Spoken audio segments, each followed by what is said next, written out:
చిన్న లెక్క చెప్తా జాగ్రత్తగా విను. యాక్చువల్గా మా ఇంట్లో రవి గారు 7 lakhs ఇచ్చాడు, మేడం తోటి పంపించాడు. అది మేడం ఉంది ప్రూఫ్, మా ఇంట్లో వాళ్ళు కూడా దానికి ప్రూఫ్ ఉన్నారు. మిగతాది నాది టెక్స్టైల్ అమౌంట్ ప్రాఫిట్ ఇచ్చింది, మా ఇంట్లో అన్ని డబ్బులు ఇచ్చేసిన అని చెప్తున్నాడు. అయితే ఇప్పుడు నేను దానికి ముందు మా ఇద్దరి మధ్యలో ఏం అండర్స్టాండింగ్ అయిందంటే, ఇప్పుడు పక్కన మా 5 లక్షలు, రజిత 4 లక్షలకి నేను ఇంట్రెస్ట్ కట్టుకుంటా, నీకు ఇవ్వాల్సిన మీ సిస్టర్ అమౌంట్కి ఆయన కట్టుకోమన్నా వచ్చే రెంట్లో నుంచి. అప్పుడు ఏంటంటే ఇప్పుడు రాజాకి ఇవ్వాల్సిన ఇంట్రెస్ట్ నువ్వు కట్టుకోరా పోయి, నేను పక్కన వాళ్ళకి ప్లస్ రజితకి 9 lakhs నేను కట్టుకుంటే రాజా 8 lakhs ఏదైతే ఉందో ఎంతైతే ఉందో అది నువ్వు కట్టుకో ఇంట్రెస్ట్ అని చెప్పి ఒక అండర్స్టాండింగ్కి వచ్చాం. ఇప్పుడు ఆడేమో మా ఇంట్లో పైసలన్నీ నేను తీసుకొని పారిపోయినట్టు సిచ్యువేషన్ క్రియేట్ చేస్తున్నాడు. అసలు నాకు ఎన్టీసీ పైసలు రావాలని, ఎన్టీసీ నాకు ఇప్పుడు నేను 20% తీసుకుంటే అది అందరికి తెలుసు కదా. అసలు ఆయనకి సిగ్గుచరం ఏమైనా ఉంటే ఆ షెడ్ కొన్నది మనం ఎన్నిసార్లు చేసిన పైసలని ఆయనకి ఏమైనా బుద్ధి జ్ఞానం ఉంటే అర్థమవుతుంది. ఇప్పుడు మొత్తం పైసలు ఇచ్చేసిన నాకు అసలు ఏం సంబంధం లేదు ఇంట్రెస్ట్ అంటే, ఇప్పుడు పక్కన వాళ్ళకి కట్టాలి భయ్, రజితకి కట్టాలి, పోనీ అదైనా కట్టమను, నీది నేను కడతా వచ్చే దాంట్లోకి వెళ్ళి ఏదైనా ఒకటి న్యాయం ఉండాలి కదా. అయితే ఇప్పుడు ఇదే స్టాండ్, ఇది మేము ఏది కరోనా కాకముందు జరిగిన అండర్స్టాండింగ్ ఇది. నువ్వు అప్పుడు ఫోన్ చేసి అడిగిన ఇంట్రెస్ట్ కావాలి పోయి నాకంటే నేను చెప్పిన, రాజా షెడ్లకి వెళ్ళి వచ్చేదంటేనే వంచుకోవాలి, ఇక వేరే సీన్ లేదు, నాకైతే సోర్స్ ఆఫ్ ఇన్కమ్ లేదని చెప్పిన. ఇప్పుడు సేమ్ థింగ్ షెడ్ అయినా ఫోన్ చేస్తే కూడా నేను అదే చెప్పిన, ఏంటంటే నువ్వు ఏదైతే షెడ్ రెంట్ ఉంటుందో మా ఇంట్లో 15 లక్షలకి ఇంట్రెస్ట్ కట్టి మిగతా సగం చేయి, ఆ సగంలో రాజాకి ఇంట్రెస్ట్ కట్టాలి, అది రవి ఇచ్చుకుంటాడు, మిగతా దాంట్లోకి వెళ్ళి నేను చేసిన అప్పుకి నేను ఇచ్చుకోవాలి అని చెప్పి చెప్పిన. ఇప్పుడు పక్కన 5 లక్షలు ఇచ్చింది, కంపెనీకి ప్రూఫ్ ఉంది, మనం ఇంట్రెస్ట్ కూడా కట్టినాం, రిటర్న్ ఇవ్వలే పైసలు. నేనేమన్నా ఆమెకి ఫేవర్ చేస్తున్నా అబ్బాయి, నా పర్సనల్ అమౌంట్ కడుతున్నాను, లేదు కంపెనీకి ఏది చైనాకి వెళ్ళేటప్పుడు 1 లక్ష కూడా తీసుకుపోయినాం, నాకు తెలియదు అని మాట్లాడితే అవన్నీ వేస్ట్. ఏంటన్నా పంచాయతీ పెట్టుకుందాం, నేను రెడీ, నేను అన్నీ ప్రూవ్ చేసుకోగలుగుతా అవన్నీ. అయితే సేమ్ థింగ్ చెప్పు నువ్వు కూడా, ఏంటంటే షెడ్ ఇంట్రెస్ట్లో నుంచి నన్ను తీసుకోమన్నాడు సగము, ఏది వాళ్ళకి ఇవ్వమన్నాడు నన్ను, ఏది పక్కన వాళ్ళకి రజితకి సగము, నాకు సగం చేసిన తర్వాతనే పంచుకోవాలి భయ్, అట్లయితేనే వస్తుంది రాజా, లేకపోతే నీకు అలానే ఉండిపోతుంది, అది ఆ రెస్పాన్సిబిలిటీ తీసుకోడు నీకు ఎవ్రీ మంత్. ఇప్పుడు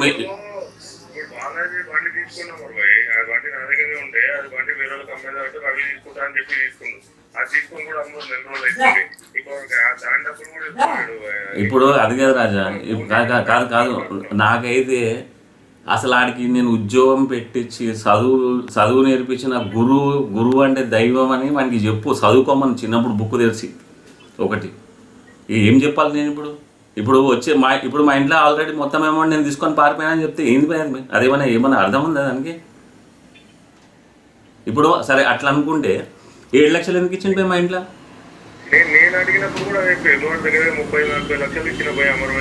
కాదు ఇప్పుడు కాదు రాజా ఇప్పుడు ఎన్టీసీ ఆర్డర్ 3 కోట్లల్లో నాకు నిజంగా చెప్పే 20% వచ్చిందా? దాంట్లో 30-40 లక్షలని లెక్కేస్తున్నాడు. ఇప్పుడు కాదేరియం వల్ల 16 lakhs ఒట్టి ప్రోగ్రామ్కి వచ్చింది. అవన్నీ పైసలు ఏంది అనుకుంటున్నాడు, అవన్నీ సింపుల్గా వచ్చేసాయి అవి. ఇప్పుడు అలా అనుకున్నప్పుడు మా ఇంట్లో పైసలు 7 లక్షలు ఇచ్చి మిగతా నేను తీసుకొని పోయినా ఎట్లా చెప్తాడు పోయి అబద్ధం? ప్రూవ్ చేయమను, నేను కూడా ప్రూవ్ చేస్తాను, అదే మొత్తం డాటా ఉంది రాజా, క్లారిటీగా చెప్పు. ఇప్పుడు నువ్వు కంపెనీలో పనిచేసావు, ఫ్రెండ్ ప్లస్ మీ సిస్టర్ అమౌంట్ ఉంది పోయి, ఆమెకు అన్యాయం అవుతుంది అనవసరంగా, ఆ బదనం నాకొద్దు. ప్లస్ ఇప్పుడు నేను ఒక డెమో ఆర్డర్ కోసం కూర్చొని ఉన్నా పోయి, నేను డెమో అక్కడ నేను అక్కడికి వచ్చినాక నాకు ఎట్లా సెటిల్ చేసుకోవాలో తెలియదా? నేను ఎట్లా సెటిల్ చేసుకుంటా, ఇప్పుడు ఎట్లా సెటిల్ చేసుకుంటే ఆన్సలరీ అమ్ముకుంటానో ఏం అమ్ముకుంటానో. ఇప్పుడు కాదు రాజా రవిగాడు ఏదో నేను అవలాగండి అనుకుంటున్నాడు. ఇప్పుడు రవిగాడికి ఇప్పుడు ఈ పంచాయతీ పెడితే రవిగాని ఇజ్జతే పోతుంది. నా దగ్గర టోటల్ ప్రూఫ్స్ ఉన్నాయి రాజా, ఆయనకి నువ్వు ఫోన్ చేసి క్లారిటీగా చెప్పు, పక్కన ఆమెది రజితది ఆయన ఇంట్రెస్ట్ కట్టుకుంటా అన్నాడు, మా సిస్టర్ది మాత్రం నేను ఇమ్మన్నాడు రెంట్లోకి వెళ్ళి, అది కూడా కరెక్టే కదా రవి, పక్కన ఆమె పైసలు మీరే తీసుకున్నారు కదా కంపెనీకి అప్పు, రజిత కూడా 4 లక్షలు తీసుకున్నారు కదా మీరే అప్పు, అది ఆయన కట్టుకుంటాను, లేకపోతే ఆయన వాళ్ళకి మనం నీది నేను ఇస్తా, ఏమవుతుంది?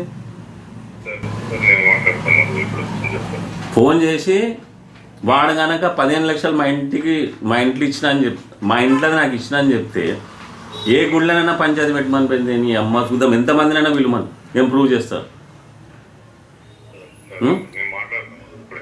నెక్స్ట్ వాడు ఇప్పుడు వాడు నాకు ఇచ్చినవి వాడి దగ్గర ఫోన్ రికార్డు ఉన్నప్పుడు నా దగ్గర కూడా ఫోన్ రికార్డులు ఉంటాయి కదా, ఉంటాయి కదా, ఫోన్ రికార్డులు ఉంటాయి కదా. ఆ టెక్స్టైల్ ప్రాఫిటా ఏం ప్రాఫిటా సపన్ దేవ్ దగ్గర కూర్చొనే మాట్లాడదామని చెప్పు డైరెక్ట్. ఇదే మాట అన్నా అని చెప్పు నువ్వు డైరెక్ట్. సపన్ దేవ్ దగ్గరికి వస్తాను, పంచాయతీ ఆడనే పెట్టుకుందాం. ఇవి ఆల్రెడీ ఒక మెసేజ్ పెట్టాడు, ఆ మెసేజ్కి నేను పెట్టిన రిప్లై ఇవ్వమను. ఆ 16 లక్షలు ఏమైందో ఇవ్వమని చెప్పు. ఇప్పుడు కాదేరియం వల్ల ప్రాజెక్ట్ అయింది కదా, అక్కడ నేను ఉన్నాను. ఇప్పుడు ఆడ సతీష్ గారు తిన్నాడు పైసలు, నువ్వు ఉన్నావు సైట్లో, మీరు అందరు తిన్న పైసలన్నీ నా దాంట్లో ఎట్లా కట్ అయితే మరి నాకు అర్థం కాదు.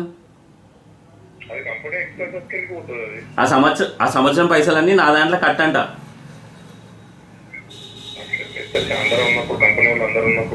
ఇప్పుడు సింప్లెక్స్ ప్రాజెక్ట్ నేను చేసినప్పుడు ఏఆర్ ఇంజనీర్స్ ఉందా, చచ్చిపోయింది అప్పుడే? ఉన్నది కదా ఏఆర్ ఇంజనీర్స్. వీడు కూడా మాట్లాడిండు కదా ఆ కంపెనీ వాళ్ళతోటి, వీడు కూడా అన్ని మొత్తం డీలింగ్ చేసిండు కదా. ఆ సతీష్ గారు లాస్ట్ దాకా తిరిగిండు కదా, తిరిగి పోయి ఆయన పక్కన చేరిండు కదా. నువ్వు ఆయనకి ఫోన్ చేసి క్లారిటీగా చెప్పు. పెద్దగా చేసుకుంటే ఎంత పెద్దగానే నేనైతే రెడీ అయిపోయి నీ అమ్మ నాకు ఏముంది చెప్పు, అన్ని ఇడిచిపెట్టినా నేను.